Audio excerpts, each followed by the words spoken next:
Oh, hello. I'm John, and welcome back to The Joy of Art. Today we're going to take something beautiful, something perfect, something delicious, a real work of art, the circus peanut, and use it to create a whole new piece of art. Let's give it a try, shall we? Just look at these happy little circus peanuts. They're all saying, "Hey, come to the circus." It's an amazing place.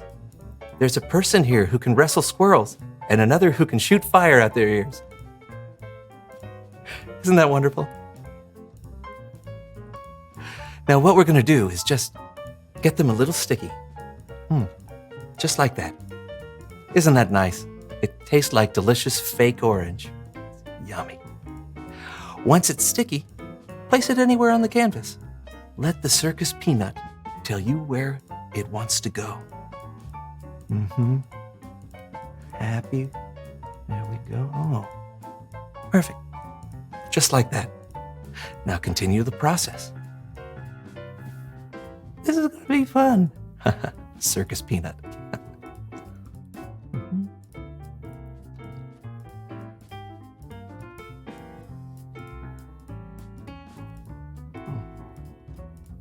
Oh, okay. I hear you, circus peanut friends. They're telling me my art is done and they're ready to be seen. Why don't we take a look at what we've created? I think I'll call this piece Sad Clown at the Circus. Because doesn't he look like a happy little sad clown?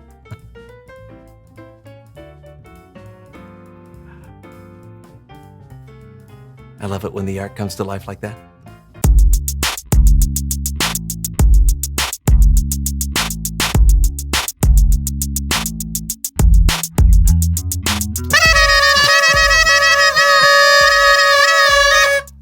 Welcome to the So-and-So Show! I'm Brandon, that's John, and we are excited about today's show. Well, as always, except that today is something special. Yeah. Today we get to announce something we've been working on for years. Yeah, months even. You see, John and I have a little pet project. Yeah, but that pet project has grown into a full-size St. Bernard, and we can no longer keep it hidden inside his little crate. It's time for it to be set free! With up-to-date shots, a license, and a proper leash, of course. Of course. Should I tell them? Oh yeah, be my guest. Okay, so you may have noticed Brandon and I are wearing these amazing and handsome-looking turtlenecks. That's because, drumroll, our very first musical, Warm Necks, the history of the turtleneck, is finally getting produced!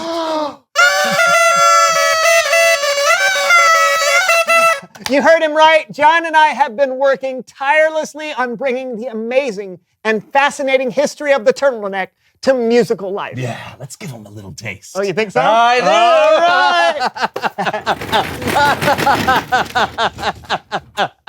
right.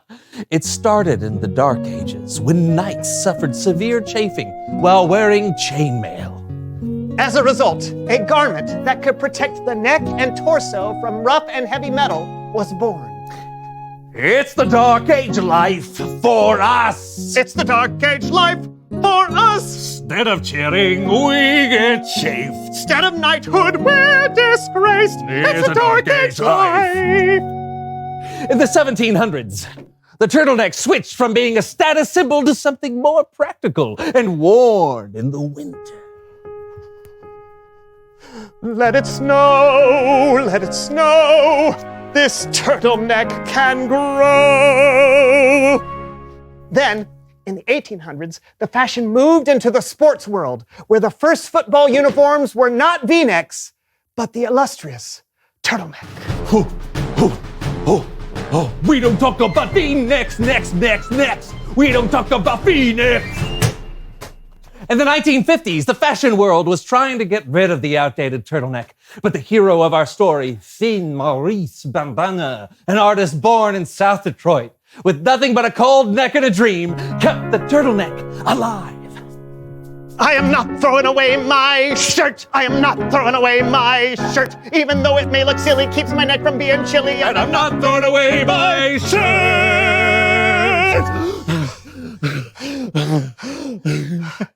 Anyway, that was just a taste and a amuse-bouche, if you will. A warm next to the history of the turtleneck. Ooh, boy.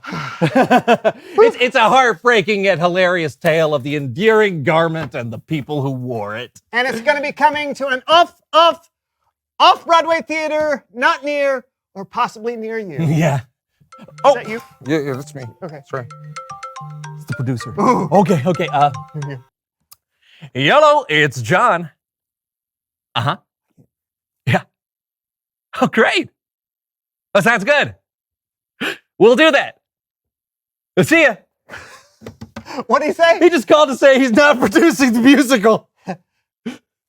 But on a positive note. There's a positive note? He said he was sure there was someone out there who could possibly like it. Somewhere.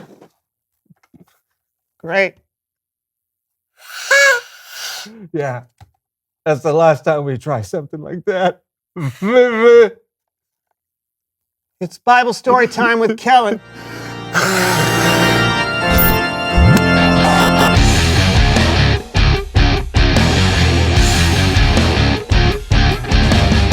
Hey guys!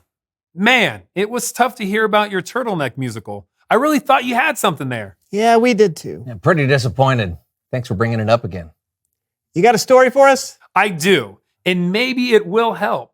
It's about two brothers who had a pretty rocky relationship, but really it's about a bigger plan. This is the story of two brothers, Jacob and Esau. This wasn't a part of my plan. Betrayal, anger, revenge, and a dream that would change the world forever. Wow. All this and more on Behind the Bible.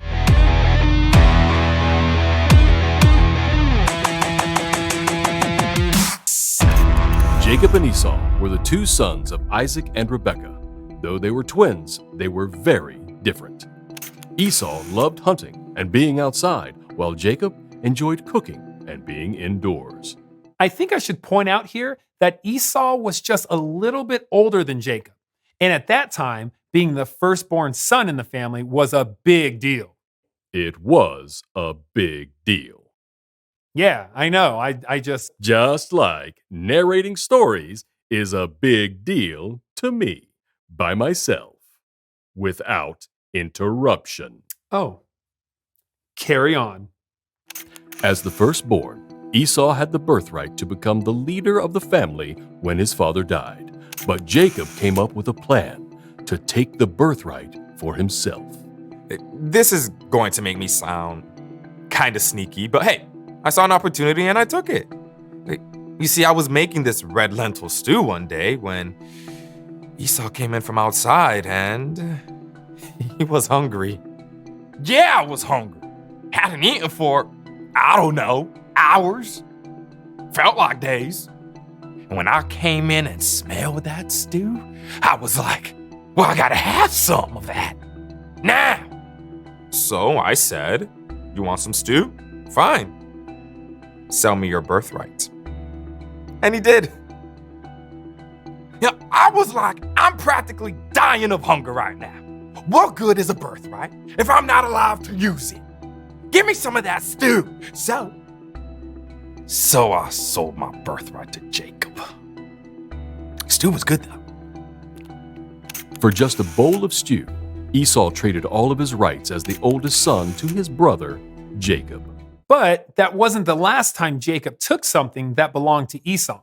Later... Listen, I didn't go to 4 years of narrator college for nothing. Just let me do my job. There's a narrator college? Later, when Jacob and Esau's father was very old, he called Esau to his side. Dad was old. He was weak. Couldn't see very well. And he said to me, son, I don't know when I'm going to die. Go hunting for me and cook me a meal. Then I'll give you my blessing before I die.